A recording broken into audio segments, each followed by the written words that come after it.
أعوذ بالله من الشيطان الرجيم. بسم الله الرحمن الرحيم. الحمد لله الذي أنزل على عبده الكتاب ولم يجعل له عوجا قيما لينذر بأسا شديدا من لدنه ويبشر المؤمنين الذين يعملون الصالحات أن لهم أجرا حسنا ماكثين فيه أبدا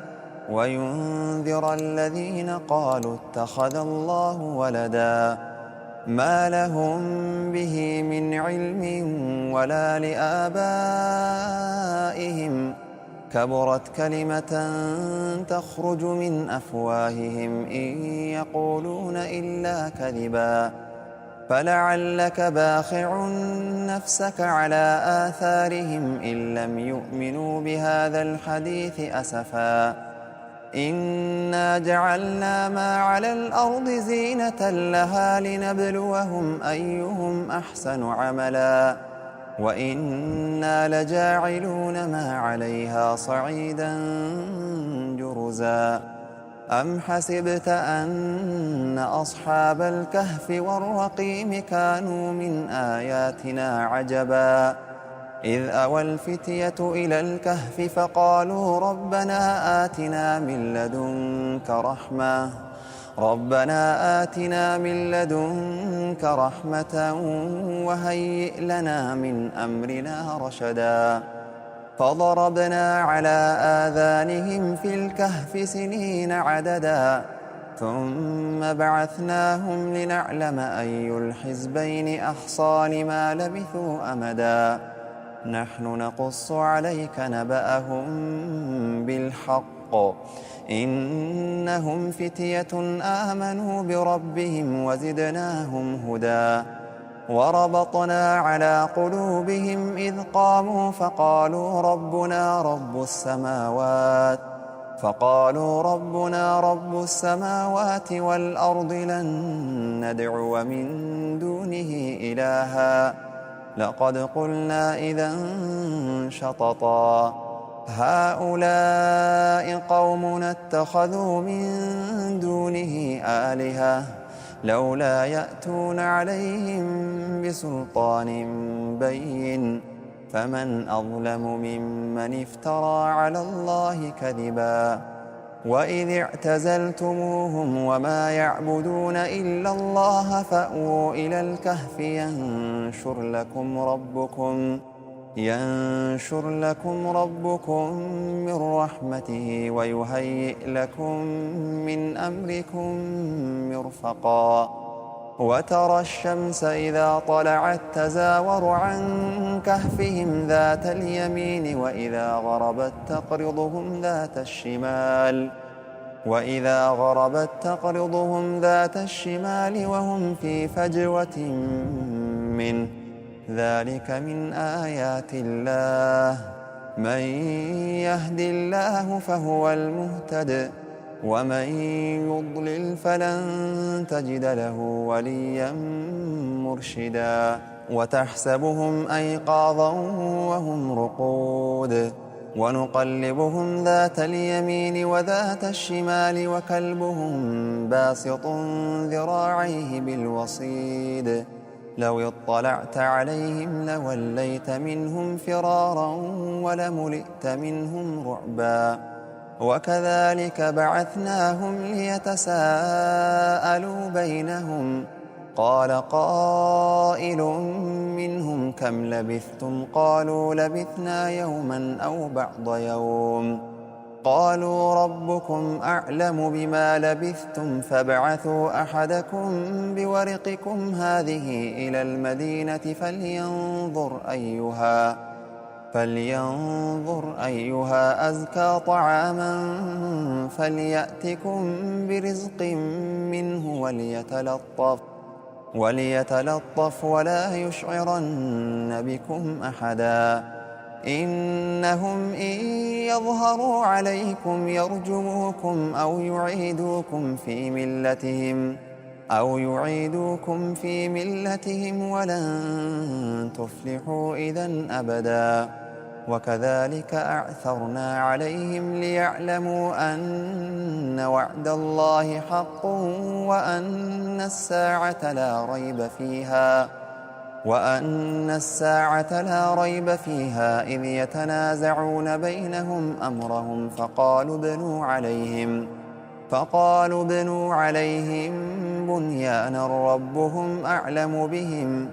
قال الذين غلبوا على أمرهم لنتخذن عليهم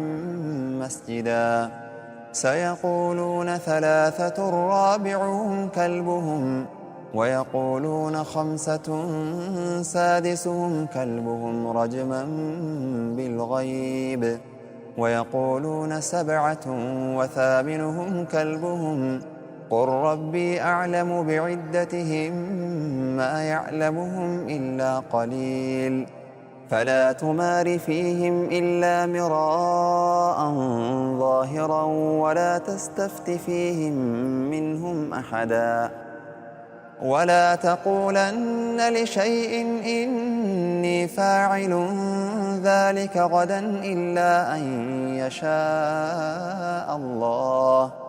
واذكر ربك إذا نسيت وقل عسى أن يهديني ربي لأقرب من هذا رشدا ولبثوا في كهفهم 300 سنين وازدادوا 9 قل الله أعلم بما لبثوا له غيب السماوات والأرض أبصر به وأسمع ما لهم من دونه من ولي ولا يشرك في حكمه أحدا واتل ما أوحي إليك من كتاب ربك لا مبدل لكلماته ولن تجد من دونه ملتحدا واصبر نفسك مع الذين يدعون ربهم بالغداة والعشي يريدون وجهه ولا تعد عيناك عنهم تريد زينة الحياة الدنيا ولا تطع من أغفلنا قلبه عن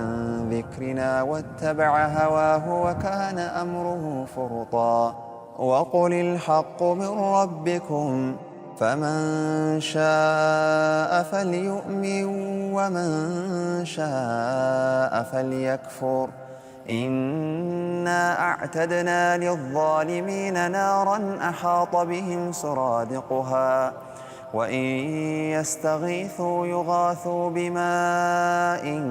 كالمهل يشوي الوجوه بئس الشراب وساءت مرتفقا إن الذين آمنوا وعملوا الصالحات إنا لا نضيع أجر من أحسن عملا أولئك لهم جنات عدن تجري من تحتهم الأنهار يحلون فيها من أساور من ذهب ويلبسون ثيابا خضرا من سندس واستبرق متكئين فيها على الأرائك نعم الثواب وحسنت مرتفقا واضرب لهم مثل الرجلين جعلنا لأحدهما جنتين من أعناب وحففناهما بنخل وجعلنا بينهما زرعا كلتا الجنتين آتت أكلها ولم تظلم منه شيئا وفجرنا خلالهما نهرا وكان له ثمر فقال لصاحبه وهو يحاوره أنا أكثر منك مالا وأعز نفرا ودخل جنته وهو ظالم لنفسه قال ما أظن أن تبيد هذه أبدا وما أظن الساعة قائمة ولئن رددت إلى ربي ولئن رددت إلى ربي لأجدن خيرا منها منقلبا. قال له صاحبه وهو يحاوره أكفرت بالذي خلقك من تراب ثم من نطفة ثم سواك رجلا. لكن هو الله ربي ولا أشرك بربي أحدا. ولولا إذ دخلت جنتك قلت ما شاء الله لا قوة إلا بالله إن ترني أنا أقل منك مالا وولدا. فعسى ربي أن يؤتيني خيرا من جنتك ويرسل عليها حسبانا من السماء فتصبح صعيدا زلقا،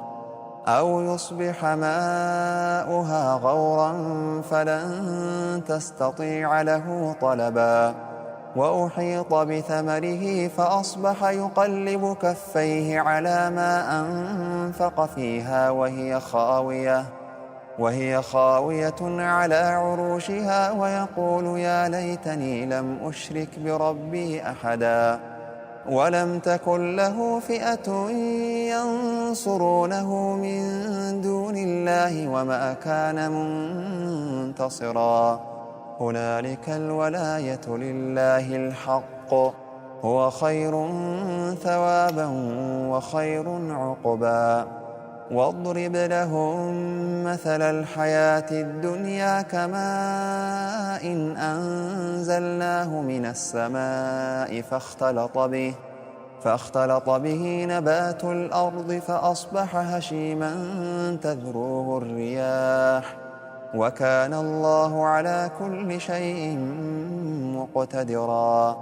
المال والبنون زينة الحياة الدنيا والباقيات الصالحات خير عند ربك ثوابا وخير أملا. ويوم نسير الجبال وترى الأرض بارزة وحشرناهم فلم نغادر منهم أحدا وعرضوا على ربك صفا لقد جئتمونا كما خلقناكم أول مرة بل زعمتم أن لن نجعل لكم موعدا. ووضع الكتاب فترى المجرمين مشفقين مما فيه ويقولون يا ويلتنا ما لهذا الكتاب لا يغادر صغيرة ولا كبيرة إلا أحصاها ووجدوا ما عملوا حاضرا ولا يظلم ربك أحدا. وإذ قلنا للملائكة اسجدوا لآدم فسجدوا إلا إبليس كان من الجن ففسق عن أمر ربه أفتتخذونه وذريته أولياء من دوني وهم لكم عدو بئس للظالمين بدلا. ما أشهدتهم خلق السماوات والأرض ولا خلق أنفسهم وما كنت متخذ المضلين عضدا. ويوم يقول نادوا شركائي الذين زعمتم فدعوهم فلم يستجيبوا لهم وجعلنا بينهم موبقا. ورأى المجرمون النار فظنوا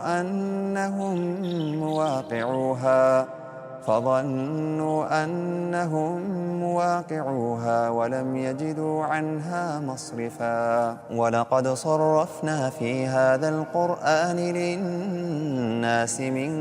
كل مثل وكان الإنسان أكثر شيء جدلا. وما منع الناس أن يؤمنوا إذ جاءهم الهدى ويستغفروا ربهم إلا أن تأتيهم سنة الأولين أو يأتيهم العذاب قبلا. وما نرسل المرسلين إلا مبشرين ومنذرين ويجادل الذين كفروا بالباطل ليدحضوا به الحق واتخذوا آياتي وما أنذروا هزوا ومن أظلم ممن ذكر بآيات ربه فأعرض عنها ونسي ما قدمت يداه إنا جعلنا على قلوبهم أكنة أن يفقهوه وفي آذانهم وقرا وإن تدعوهم إلى الهدى فلن يهتدوا إذن أبدا وربك الغفور ذو الرحمة لو يؤاخذهم بما كسبوا لعجل لهم العذاب بل لهم موعد لن يجدوا من دونه موئلا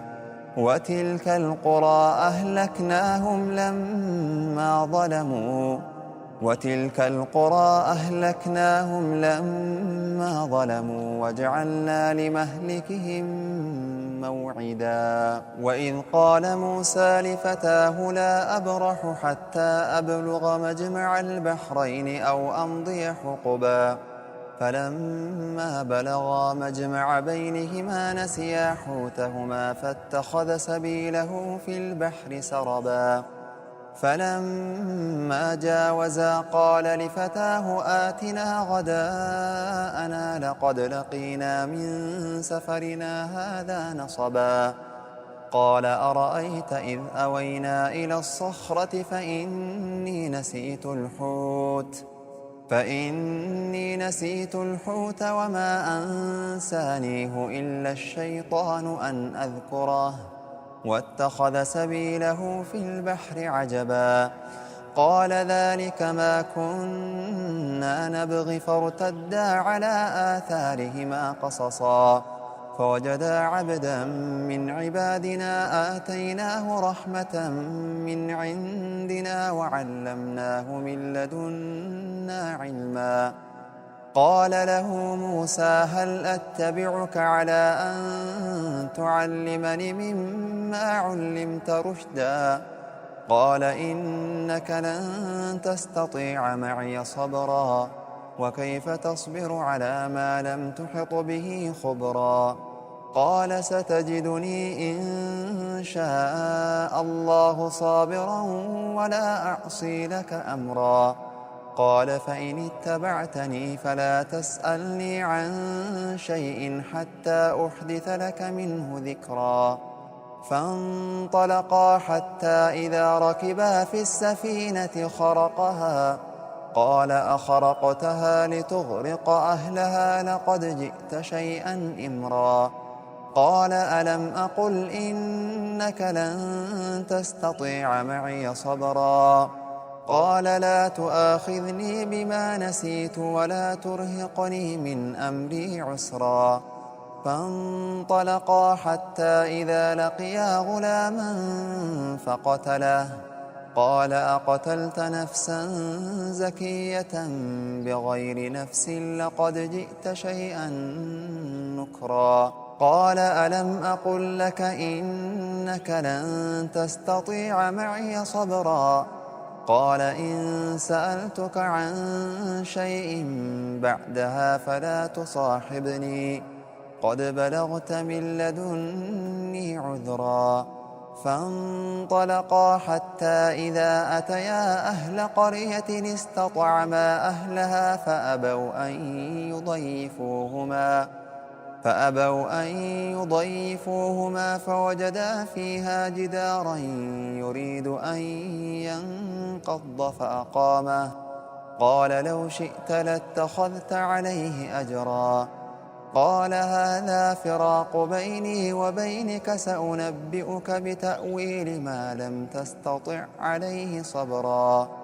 أما السفينة فكانت لمساكين يعملون في البحر فأردت أن أعيبها وكان وراءهم ملك يأخذ كل سفينة غصبا وأما الغلام فكان أبواه مؤمنين فخشينا أن يرهقهما طغيانا وكفرا، فأردنا أن يبدلهما ربهما خيرا منه زكاة وأقرب رحما. وأما الجدار فكان لغلامين يتيمين في المدينة وكان تحته كنز لهما وكان أبوهما صالحا فأراد ربك أن يبلغا أشدهما ويستخرجا كنزهما رحمة من ربك، وما فعلته عن أمري، ذلك تأويل ما لم تسطع عليه صبرا. ويسألونك عن ذي القرنين قل سأتلو عليكم منه ذكرا. إنا مكنا له في الأرض وآتيناه من كل شيء سببا، فأتبع سببا حتى إذا بلغ مغرب الشمس وجدها تغرب في عين حمئة ووجد عندها قوما.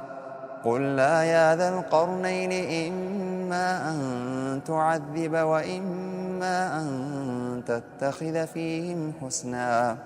قال أما من ظلم فسوف نعذبه ثم يرد إلى ربه فيعذبه عذابا نكرا. وأما من آمن وعمل صالحا فله جزاء الحسنى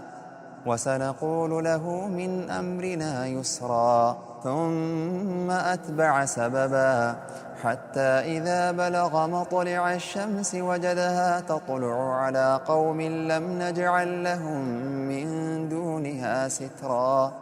كذلك وقد أحطنا بما لديه خبرا. ثم أتبع سببا حتى إذا بلغ بين السدين وجد من دونهما قوما لا يكادون يفقهون قولا. قالوا يا ذا القرنين إن يأجوج ومأجوج مفسدون في الأرض فهل نجعل لك خرجا على أن تجعل بيننا وبينهم سدا. قال ما مكني فيه ربي خير، فاعينوني بقوة أجعل بينكم وبينهم ردما. آتوني زبر الحديد حتى إذا ساوى بين الصدفين قال انفخوا، حتى إذا جعله نارا قال آتوني أفرغ عليه قطرا. فما استطاعوا أن يظهروه وما استطاعوا له نقبا. قال هذا رحمة من ربي، فإذا جاء وعد ربي جعله دكا، وكان وعد ربي حقا. وتركنا بعضهم يومئذ يموج في بعض، ونفخ في الصور فجمعناهم جمعا، وعرضنا جهنم يومئذ للكافرين عرضا. الذين كانت أعينهم في غطاء عن ذكري وكانوا لا يستطيعون سمعا. أفحسب الذين كفروا أن يتخذوا عبادي من دوني أولياء، إنا أعتدنا جهنم للكافرين نزلا. قل هل ننبئكم بالأخسرين أعمالا، الذين ضل سعيهم في الحياة الدنيا وهم يحسبون أنهم يحسنون صنعا. أولئك الذين كفروا بآيات ربهم ولقائه فحبطت أعمالهم فلا نقيم لهم يوم القيامة وزنا. ذلك جزاؤهم جهنم بما كفروا واتخذوا آياتي ورسلي هزوا إن الذين آمنوا وعملوا الصالحات كانت لهم جنات الفردوس نزلا خالدين فيها لا يبغون عنها حولا قل لو كان البحر مدادا لكلمات ربي لنفد البحر قبل أن تنفد كلمات ربي ولو جئنا بمثله مددا قل إنما أنا بشر مثلكم يوحى إلي أنما إلهكم إله واحد فمن كان يرجو لقاء ربه فليعمل عملا